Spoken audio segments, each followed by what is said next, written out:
once again, my cousin Matthew and my friend Andre Gale went to the police station voluntarily. I was told by the detective Duffin that if I was truly innocent, I would give a voluntary statement without a lawyer about my whereabouts on the night in question. To this very day, I stand by it. I have been in prison ever since, 25 years, a quarter century of my life for a crime I did not commit. Remember that picture that has been, remember that picture that has to be painted to convert the innocent. From the day of my arrest, the publicity was sensational, inflammatory, and slanted towards conviction. Headlines read, "Teens killing drug-related." The murder was also referred to as execution style.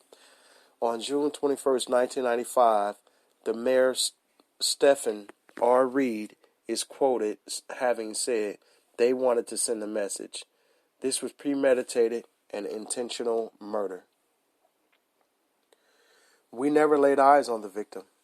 Matthews, Andre, and myself were at Fab's bar when this young man was tragically killed. The following people, if properly investigated and called as witnesses, could have verified this. Willie Nelson, number one, Willie Nelson Jr. He was the photographer who took 3 Polaroid pics of Matthew, Andre, and myself inside the bar on the dance floor. All of our attorneys had these pics at trial, but none introduced them as exploratory evidence. And instead of Duffin interviewing Willie Nelson Jr., according to his notes and police report, he interviewed Willie Nelson Sr., who Duffin claims the father said his son did not take pics that night. If this was the truth, why didn't Duffin interview Nelson Jr., who was the photographer? The detective knew our alibi was solid, and he was hell-bent on it not being established, at least not by him. Number 2, Tawanda Poteet. She was dancing with Matthew on the night in question. The fact was corroborated by alibi witness Trita Tennant, who testified that she was a friend of the victim and his family. Tennant stated when she entered Fab's bar at 1 a.m., Matthew and Andre were already inside. She said, Matthew was dancing with a girl named Tawan Poteet the whole time. And the reason she remembered was because as she said, Matthew's girlfriend, Katrina, and Tawana did not get along with each other. Number 3, Joseph Leaks. He was at Fab's bar the entire time we were there. He's a friend of the victim and his family. This information is documented. Duffin knows this. Number 4, Ann Lawson is the woman outside of Fab's bar with the license plate that read Prime. She gave a statement to Duffin and she said she did remember having a conversation with me outside of Fab's as she sat in the car. This is important because Duffin was asked at trial, was anything done to verify my statement? He answered emphatically no. This is a lie because he clearly takes a statement from this woman. Number 5, Pokey Gaston.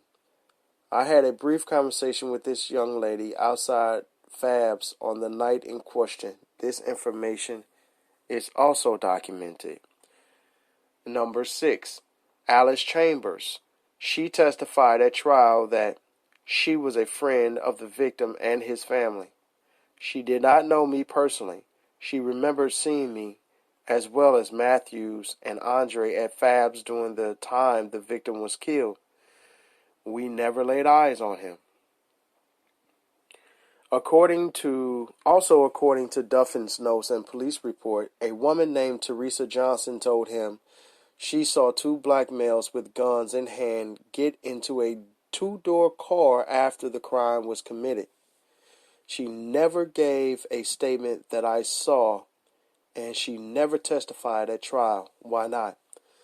I guess what she saw didn't match up with what the detective Duffin, Keontae Hodge, and Ted, don't forget Black and Ted are the same person, who was witnessed dancing with Tawana Poteet the whole time. Finally, Simone Brooks, according to all eyewitnesses presented by the prosecution, was present when this crime occurred. Simone was 18, unlike the other two who were 14. Where is her statement? Why didn't she testify?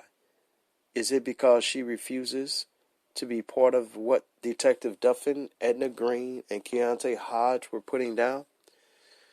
Would anyone like to know the truth about Edna Green and her role? My name is Bryan J Wells, and I have been wrongfully convicted of a tragic crime I had absolutely no involvement in. I never laid eyes on the victim the night he was murdered. There is DNA evidence that can help me prove this. For 25 long years, a quarter of a century, I have been robbed of my freedom. I have been robbed by chance to be a father to my son, who is now 28, and a grandfather to my granddaughter, who is now 2. Will you help me in my pursuit to prove my innocence? I thank you in advance. May God bless you and keep you. A sincerely innocent man, Bryan J Wells. I didn't change any of the wording in this. I read it as it was presented to me. This is the story of Bryan J Wells.